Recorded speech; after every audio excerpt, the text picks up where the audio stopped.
안녕하세요. 모두가 사는 교회 올리브교회 박종범 목사입니다. 오늘도 하나님의 은혜와 평강이 우리 주 예수 그리스도 안에서 저와 우리 모두에게 넘쳐나길 주의 이름으로 축복합니다. 오늘은 에스라 8장 24절에서 30절 말씀에 근거해서 하나님께 즐거이 드려진 두 가지라는 제목으로 하나님의 말씀을 전하도록 하겠습니다. 오늘 본문은 에스라가 12명의 제사장들을 세워서 이스라엘 백성들이 하나님께 드리고 또 많은 사람들이 하나님께 즐거이 드린 예물을 보관하게 하는 그런 장면이 오늘 본문의 이야기입니다. 24절과 25절에 이렇게 말씀합니다. 그때 내가 제사장의 우두머리들 중 12명 곧 세레비야와 하사랴와 그의 형제 10명을 따로 세우고 그들에게 왕과 모사들과 방백들과 또 그곳에 있는 이스라엘 무리가 우리 하나님의 성전을 위하여 드린 은과 금과 그릇들을 달아서 주었으니, 에스라가 12명의 제자들을 세웁니다. 에스라는 대제사장이고요. 그를 따르는 제사장들을 12명을 따로 세워서 이스라엘 백성들과 또 왕과 모사들과 여러 사람들이 하나님 앞에 드린 헌물과 예물, 헌금 이런 것들을 그들에게 보관하게 하는, 그들에게 맡기는 장면을 볼 수 있습니다. 즉 사역을 동역하는 것이죠. 이 말씀을 통해서 하나님께 즐거이 드려진 두 가지를 볼 수 있습니다. 하나님께 즐거이 드려진 두 가지가 무엇일까요? 첫 번째, 12명의 제사장들입니다. 즉 에스라는 혼자 일을 하지 않고 12명의 제자를 세우고 그들에게 사역을 위임했다라는 것입니다. 혼자서 12명의 일을 하는 것보다 더 중요한 것은 12명의 일꾼을 세우는 것입니다. 예수님은 12명의 제자를 세우시고요. 그들에게 자신의 사역들을 위임하셨습니다. 그러면서 주님께서는 말씀하시기를 내가 아버지께로 가니 너희는 내가 하는 일을 너희도 할 것이고 이보다 더 큰 일도 할 것이다 라고 말씀하시면서 제자들에게 많은 것을 위임해 주셨습니다. 예수님이 하였던 사역들을 위임하셨고 더 많은 일을 하라고 말씀하셨습니다. 그들은 예수님이 했던 일을 했고 예수님이 하시던 일보다 더 큰 일을 했습니다. 예수님은 3년 반 동안 복음을 전하셨지만 그들은 평생 복음을 전했고요. 예수님은 팔레스타인 주변에서 사역하셨지만 그들은 땅끝까지 갔습니다.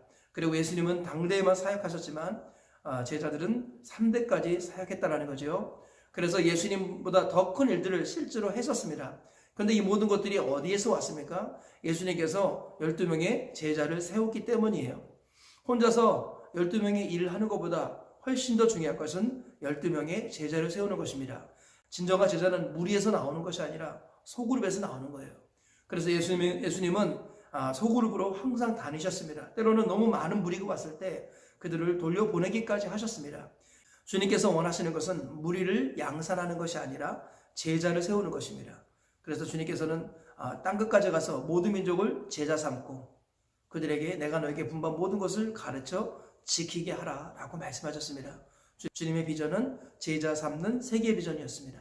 이 비전을 따라서 우리도 오늘 하루를 살면서 평생을 살면서 제자가 되어 제자를 삼으며 땅끝까지 가시는 주님의 비전에 동참하시는 우리 모두가 되시길 주의 이름으로 축복합니다. 두 번째로 하나님께 바쳐진 것은 바로 예물, 성도들의 헌물이라는 것입니다. 하나님은 즐겁게 드려진 것을 거룩하게 구별하신다는 거예요. 본문 28절을 다시 읽어보겠습니다.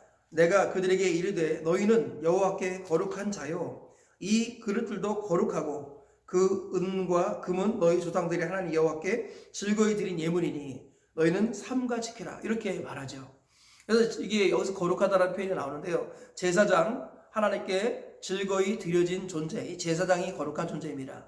그리고 성도들이 하나님께 드린 예물을 거룩한 것이다 이렇게 표현하고 있습니다.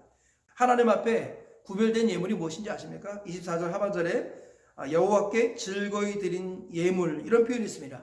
하나님은요 즐겁게 드려진 것을 거룩하게 구별하십니다. 일단 제사장들은 즐거이 드려진 사람입니다. 왜냐하면 바벨론 포로에서요 자원함으로 돌아왔기 때문이죠. 이 포로에서 돌아온 것은 억지가 아니었습니다. 즐거이 헌신하기 위해서 자기 자신을 드린 것이죠. 여러분들이 피땀 흘려 모은 돈의 일부를 하나님께 드리는 것, 이것을 우리 헌금이라고 하죠. 하나님 즐겁게 드려진 헌금을 거룩하게 구별시키십니다. 그리고 여러분들이 하나님 앞에 시간과 또 정성을 드리고 마음을 드리지 않습니까? 이것이 하나님께 즐거이 드려지는 것입니다. 하나님은 이 모든 것들을 기억하시고 거룩하게 구별시키신다고 말씀하고 있습니다. 우리 인생에서 가장 복된 것이 무엇입니까? 하나님께 즐거이 드려지는 것입니다. 즉 하나님께 바쳐지는 것이지요.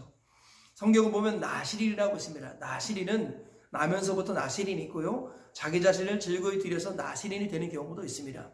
그래서 시체를 가까이 하지 않고, 그리고 포도주와 독초를 마시지 않고, 머리에 삭도를 대지 않고 구별되게 하나님께 자신을 드립니다. 어려서부터 나실이 된 사람 있죠. 사무엘 같은 사람, 세례 요한 같은 사람은 어렸을 때부터 나실인이었습니다. 이 구별된 것, 이것이 참 복되죠. 하나님은 자신에게 온전히 구별된 것, 이것을 거룩하게 여기시고 하나님 그를 들어 사용하십니다. 뿐만 아니라 하나님은 자신에게 즐거이 드려진 예물도 거룩하다고 말씀하세요. 오늘 본문이 바로 그런 이야기입니다. 하나님께 즐거이 드린 예물을 제사장으로 잘 보관하라, 거룩하게 구별하라고 말씀하십니다. 하나님께서는 여러분 자신이 왕같은 제사장으로서 하나님께 거룩하게 구별되기를 원하십니다. 그리고 여러분들이 수고하여 얻은 것들의 소산의 일부를 하나님께 즐거이 구별되어 드리기를 원하시고요. 하나님은 자신에게 즐거이 드려진 것을 다 기억하십니다. 그리고 이 모든 것을 더 많은 것으로 채워주시는 좋으신 분이다라는 거예요. 성경 말씀에 너희 보물이 있는 그곳에 너희 마음도 있느니라 이렇게 말씀하죠. 하나님은 보물이 있는 곳에 마음이 있다고 말씀하는 거예요. 마음이 있는 곳에 보물이 있다 이렇게 표현하지 않으시고 보물이 있는 곳에 마음이 있다라는 거예요. 우리가 정말 하나님께 마음을 두고 있다면 하나님께 보물을 드려야 된다라는 거예요. 우리의 보물이 무엇입니까? 물질입니다. 우리의 보물이 시간입니다. 우리의 보물이 재능입니다. 이런 것들을 하나님께 즐거이 드릴 때 마음이 하나님께 드려지는 것이다. 성경은 그렇게 말씀하고 있습니다. 하나님은 자신에게 즐거이 드려진 것을 거룩하게 구별시키신다 말씀하셨습니다. 여러분 자신을 왕같은 제사장으로 즐거이 구별하여 하나님께 드리시기 바랍니다. 또한 여러분이 사용하는 시간과 물질, 재능을 즐거이 구별하여 하나님께 드리시기 바랍니다. 그래요 하나님 앞에 구별된 인생으로서 하늘에서 영원히 별과 같이 빛나고 이 땅에서도 100배의 복을 받는 저와 우리 모두가 되시길 주의 이름으로 축복합니다.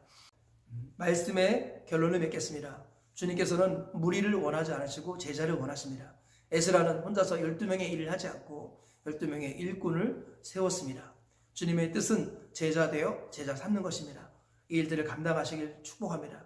두 번째로는 하나님은 자신에게 즐거이 드려진 것을 거룩하게 구별시키신다고 말씀하셨습니다. 제사장을 거룩하게 구별시키셨고요.